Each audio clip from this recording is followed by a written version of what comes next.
Bon, et j'allais fermer YouTube, et puis sur quoi que je tombe, Thomas Pesquet, le basketteur.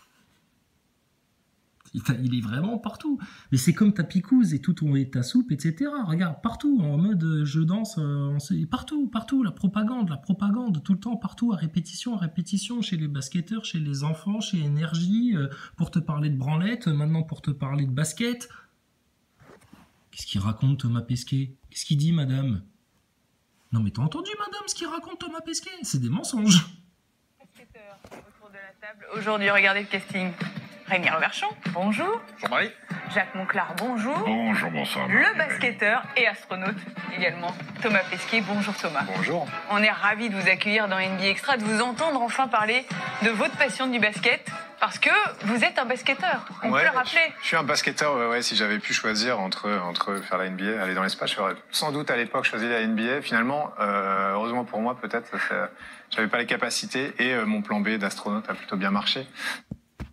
C'est bizarre dans d'autres interviews. Thomas Pesquet, comment on fait pour devenir astronaute? Ah ben je dirais, il n'y a pas d'école. Tu sais, pour devenir astronaute, faut rentrer en franc-maçonnerie, il n'y a pas d'école pour être astronaute. Et puis moi-même, jamais j'aurais imaginé être ça. Un jour, je me suis présenté à un concours. C'est un copain qui m'a dit qu'il y avait un concours pour devenir astronaute. J'y suis allé, un peu les mains dans les poches, sans trop savoir ce que c'était. Et puis hop, ça a marché. Ok. Autre version qui sort de la même bouche de ton branleur au chocolat là. Il te dit quoi? Il te dit ouais, j'ai toujours rêvé d'être astronaute depuis tout petit, tu sais, c'était ma passion, etc.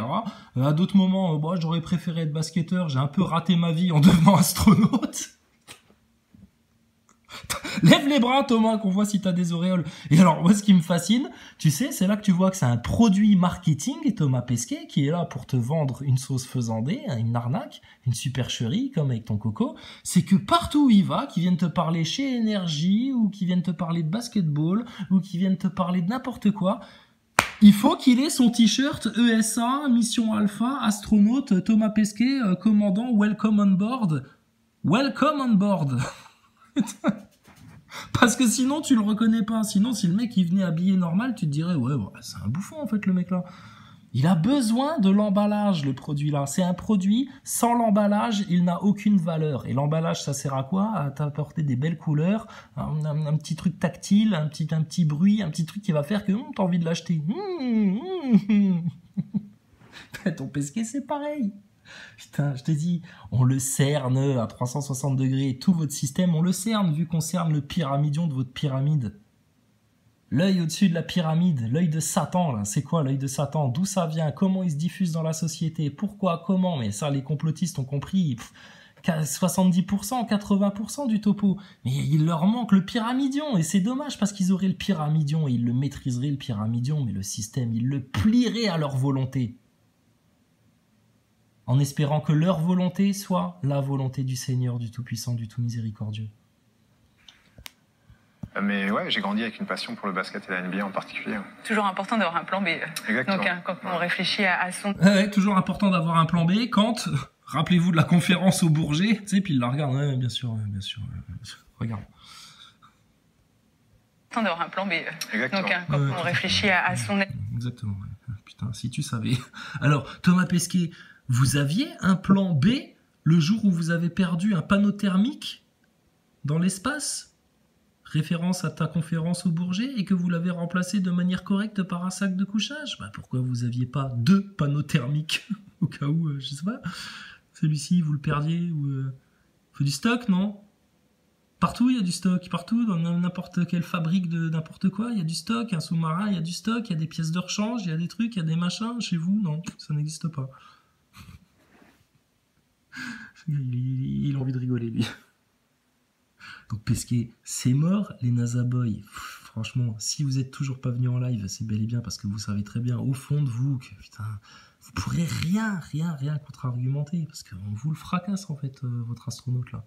Et avec lui, toute la NASA, tout le SA et tout le CNES, ridiculisé.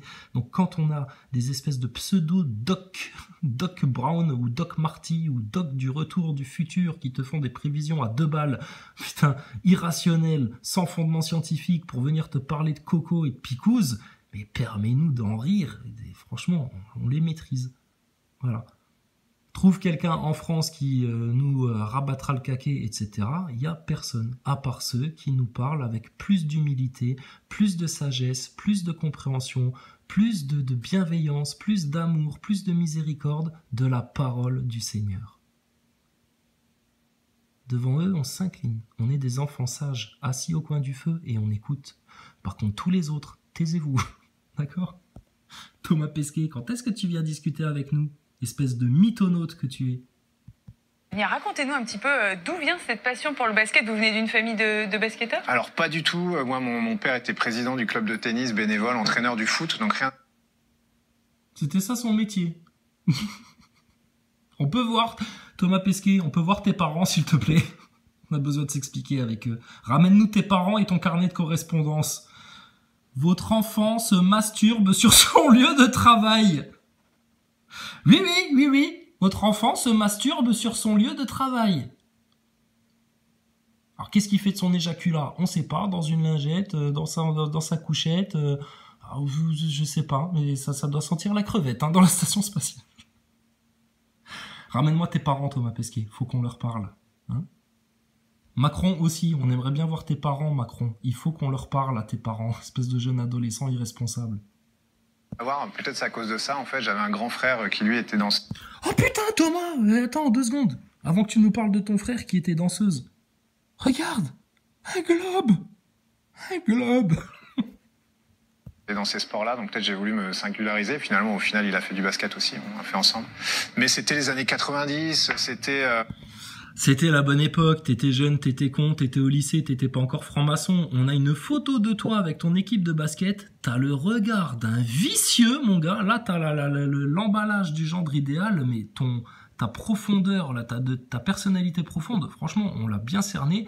T'es une saloperie, hein. C'est bien pour ça que t'as autant aimé rentrer dans le mensonge de l'ESA et de l'ISS. Hein, et que t'es devenu un petit sataniste qui s'amuse à placer des cornus dans des vidéos pour enfants à l'intérieur de la station spatiale lors de ta dernière, ouvrez les guillemets, mission, fermez les guillemets. Eh bien, bienvenue ici dans le Crew Dragon qui va nous emmener dans la station spatiale. Alors vous pouvez voir derrière moi le globe, hein, regardez ça, cette belle courbure. Ah bon, mais vous êtes déjà à 400 km d'altitude, Thomas ? Non, pas du tout, mais regardez, la Terre est belle, la Terre est ronde. Ah bon ? À moins de 400 km d'altitude, vous voyez la courbure. Je sais pas, sors ton cahier de maths, sors ta calculette. Hein ? Sinon, welcome on board. Thomas Pesquet, welcome on board. Et puis les WC dans le Crew Dragon, bah regardez, c'est tout simplement ce petit trou qui est dans la paroi, dans le mur, et qui nous permet de faire nos petits besoins ou notre petite branlette au chocolat cachée derrière un rideau. Oui, mais Thomas Pesquet, ah, tu me reçois ? Oui, sur les images, il n'y a absolument pas de rideau, même pas un rail de rideau, même pas un début de rideau, même pas un bout de tissu, rien du tout. Qu'est-ce que tu racontes, bordel d'astronaute ? Alors, sur ma gauche, par le hublot, vous pouvez voir au loin la station spatiale de laquelle nous nous rapprochons à toute allure. Ah ouais, alors, autre truc. Il paraît qu'il y a des neuneux Nasaboy, ça je crois que c'est Yek qui me l'a balancé dans le Discord, il y a des neuneux Nasaboy qui refusent toute discussion, tout élément, tout argument, toute réflexion, rien, des sectaires, des idolâtres, des bouffons, ils sont loin de la science ces gens-là. Ils lui ont dit, ouais, bien sûr que si, que la station ça existe, on la voit passer dans le ciel avec nos télescopes. Oui, ton bel hologramme, c'est joli. Et il rajoute, et en plus on voit même quand les Soyouz vont s'accrocher à la station ISS. Rappelle-moi la vitesse de la station ISS, 28 000 km/h. Combien de temps ça met un Soyouz pour arriver à la station ISS ? Plusieurs heures. Rien que l'arrimage, c'est au millimètre, soi-disant. Ça dure des plombes. Et toi, t'es dans ton jardin sur ta chaise longue, tu regardes ISS Tracker, tu dis « Ah, elle va passer par là, et si je me trompe pas, il y a un Soyouz qui devrait débarquer au moment-là. » Tu sors ton télescope, et là, tu vois la station spatiale avec le Soyouz au cul, etc. Mais pourquoi vous nous montrez pas ces images et ces photos ? Nous voulons les voir. Sortis de vos télescopes. Olivier Joseph, le branquignol de la Terre plate, là, il est où celui-là, là ? On l'entend plus non plus, hein, ce neuneu. Il a dû prendre 3 doses, il a une paralysie faciale, et puis maintenant, il est comme un con. Thomas Pesquet, franchement, tu repasseras. Qu'est-ce que t'as d'autre à dire ? Vraiment l'époque Michael Jordan, 91, la première finale qu'il a gagnée, 92, la Dream Team, et puis ensuite... Mais bon, on était trop pas bon, alors du coup, je suis devenu astronaute avec ma tête de rat. C'est pas, il y avait un engouement, c'était le moment de la NBA en France, la génération, la culture aussi, les fringues, les baskets, enfin les chaussures, etc., le style, l'Amérique, ça nous faisait rêver et c'est comme ça que ça a commencé. Vous étiez Jodassin, ouais, l'Amérique, je veux la voir et je l'aurai. En station spatiale ou en fusée. L'Amérique te fait rêver, Thomas? Putain, moi, elle me fait dégueuler, l'Amérique, je te le dis. il y a des photos qui circulent sur Internet. Là, Ah, ben voilà! Regardez. Numéro 6. Putain, c'était prédestiné, Thomas. Regarde, lui il sourit, il est content de se faire prendre en photo en jouant au basket. Bon, lui il se dit, oh putain, arrêtez avec vos photos, je suis trop timide, moi, en plus je suis pas coiffé. Oh, bon, lui il est content, il tient le ballon, c'est le plus grand de l'équipe. Bon, lui il a les bras croisés, il regarde l'heure parce qu'il a un rendez-vous avec sa petite copine et puis qu'il se dit qu'il va peut-être faire un bisou pour la première fois de sa vie. Bon, lui il est à genoux par terre devant Thomas Pesquet, il se dit, putain, ce connard, il est derrière moi sur la photo, je peux pas le piffrer, qu'est-ce qu'il se la pète. Putain, j'espère qu'un jour il s'éclatera la gueule à 28 000 km/h dans une station spatiale. Bon, lui il a des lunettes, il a le numéro 12, il est sympa, il joue au basket, pas de problème. Lui, bon bah pareil, mec sans embrouille qui joue au basket. Et puis bon bah lui, voilà quoi. Il est là, il veut apprendre à dunker. Et Thomas Pesquet, le numéro 6, regarde-moi cette tête de vicelard qu'il a. De petit mec condescendant, de petit prétentieux. Regarde, c'est le seul qui a une gueule pareille. Ah, vous allez dire, j'abuse. Non.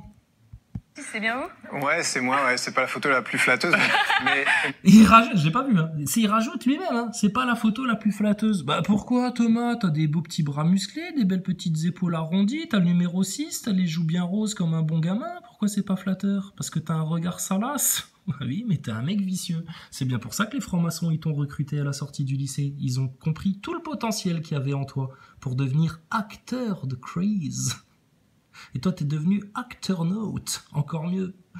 T'aurais pu finir comme Maxime Nicole à devoir faire le pitre pour faire idolâtrer des gilets jaunes, tu vois, et puis les amener dans des impasses, et puis les empêcher de comprendre la profondeur du système global. Mais non, t'as vu, ils ont fait de toi un astronaute. Pourquoi tu voulais toujours avoir le numéro 6 quand tu joues au basket? Je veux le 6, y a pas 666? Non, donnez-moi le 6 alors. Putain. Parce que normalement, tout mec bien constitué, tout nazaboy normal, qui devient astronaute et à qui on dit lors d'une réunion secrète, bon écoute mec, on va pas vraiment t'envoyer dans l'espace parce que, bon, ils te racontent un bobard pour te garder sous leur contrôle, sous leur manipulation. Par contre, bon bah écoute, on va t'accrocher à des câbles, tu vas gérer une réalité augmentée, puis il va falloir mentir à la Terre entière. N'importe quel autre mec, il se fait tuer dans les 24 heures parce qu'il fera comprendre que non, j'ai pas envie de participer à ça. Et puis, il pourra pas cacher sa déception d'apprendre, putain, qu'en fait, il n'y a pas de station spatiale et que tout ça, c'est une arnaque. Thomas Pesquet, lui, pas du tout. Lors de cette réunion secrète qui a forcément eu lieu, ils lui ont expliqué le poteau rose, ils lui ont un petit peu fait un petit tour d'hypnose, tu vois, pour qu'il avale le truc. Et puis, lui, il s'est dit, putain, classe, je vais savoir un truc que peu d'initiés connaissent. Même parmi les francs-maçons, je serai plus dans le secret que eux. Intéressant, j'en veux. J'ai le numéro 6, je joue l'attaque. Je suis un winner, j'ai de l'ambition, je m'appelle Thomas Pesquet. J'ai raté ma carrière de basketteur, je vais pas rater ma carrière d'acteur-naute. Et je vais tous les enculer, ces bâtards. Tu vois, ils sont comme ça, au fond d'eux, ils sont comme ça. Mais je fais exprès, évidemment. Quel âge là-dessus? Il y avait des biceps déjà? Je sais pas, ouais, j'avais 16 ans peut-être. Non mais tu sais, tu mets les bras en dessous. Voilà. On la connaît. Non, mais on jouait un petit...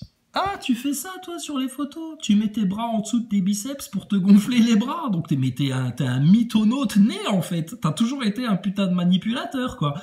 Donc tu vois, Thomas Pesquet, il a ça dans l'ADN, en fait. Thomas Pesquet, il passe à l'écran, il passe à l'image, il est là pour te manipuler. Depuis ses 16 ans. Sacré petit con, le mec. On jouait en niveau départemental et des trucs comme ça, mais ouais. C'est de jouer. Exactement. Et j'ai joué pendant toute ma jeunesse jusqu'à ce qu'après je parte faire des études et que je quitte la France. Et là, ça devenait plus compliqué. Qu'est-ce qui vous plaisait dans le... T'as quitté la France pour faire tes études? T'es allé où, mon petit coco, pour devenir pilote chez Air France? Ah, Thomas. Une autre question intéressante? Jeu du basket. Je sais pas. Moi, je trouve que, alors on va prêcher pour notre chapelle, mais je trouve que les athlètes du basket sont peut-être un peu les plus complets parce qu'il faut courir, faut sauter, faut être fort pour encaisser les comptes. Ah ouais, tu connais l'UFC, le MMA? Ah, viens, on va te montrer. Hein. Viens, on va te mettre dans une cage. C'est soit de ça, Thomas Pesquet. Soit on te met dans une cage et on va te faire du MMA pour te montrer si c'est plus complet que le basket ou pas. Ou alors, on va te mettre dans un caisson de vide avec ta combinaison d'acteur-naute et puis on va voir combien de temps tu survis. Puis là, ce sera la preuve que tu t'es foutu de la gueule du monde entier. Il faut être coordonné, il faut être rapide. Il y a de tout dans le basket. C'est pas vrai dans tous les sports. Il y a des sports où il faut juste être rapide, où il faut juste être adroit. Le basket. Bon, il dit un truc pour rien dire, hein, parce que bon, un footballeur aussi, il court, il saute, il met des coups de tête, tu vois. Un boxeur, pareil. Un judoka, pareil. Un danseur, pareil. Enfin bon, Thomas Pesquet et ses blabla. Allez, peut-être il y aura d'autres trucs et je te remontrerai. Hein, mais panier, 3 points, hein, Thomas Pesquet. Hein. Alors là, on t'a dunké ta gueule et franchement, on attend que tu te relèves. Hein. Et puis tes Nazaboy, ils sont tout autour là et puis ils sont là, bah vous êtes des connards, etc. Mais viens pas me traiter ma race à moi. Hein. Ton astronaute, c'est pas à toi que je parle, Nazaboy, à la base. Moi, je parle à Thomas Pesquet. Vous êtes venus vous greffer comme des petits mignons là, avec un seul œil sur le front là. Bande de borgnes que vous êtes. Écarte-toi, je te parle pas à toi en fait. Moi je parle à Thomas Pesquet. Thomas Pesquet nous a répondu sur Twitter lors de sa mission parce qu'on posait des questions en vidéo et puis il a répondu sur Twitter précisément au point que nous on abordait. Putain, incroyable. C'est là qu'on s'est dit, mais alors donc il connaît nos chaînes cet enfoiré là. Et puis, vous êtes les petites raclures, les petits mignons tout autour, les petits idolâtres, etc. Mais on vous marche dessus, excuse-moi, j'ai marché sur un escargot, j'ai marché sur un asticot, pardon de t'avoir écrasé. Je te parle pas à toi à la base. Ramène-moi ton Thomas Pesquet. Mais ton Thomas Pesquet, il viendra jamais, il parlera jamais du fait qu'il y a autant de gens qui ont compris l'arnaque de l'ISS et puis qu'on se fout de sa gueule sur Internet de manière récurrente, parce que s'il ouvre le débat, comme je te l'ai dit, il est mort. D'accord? Et si lui, il est mort, c'est toute la NASA qui s'écroule, c'est tout le SA qui s'écroule, c'est tout le CNES qui s'écroule, c'est toute votre fraude historique du spatial qui s'écroule, du coup, remise en question totale de la science, du coup, ton Covid, ton identité numérique, etc., c'est terminé. Et ça, on a, passé du temps à essayer d'expliquer. Même les complotistes, ils ont pas compris ça. C'est quand même dramatique, non? Donc toi, Nazaboy, qu'est-ce que tu vas comprendre? On va prendre ta 4e soupe, hein.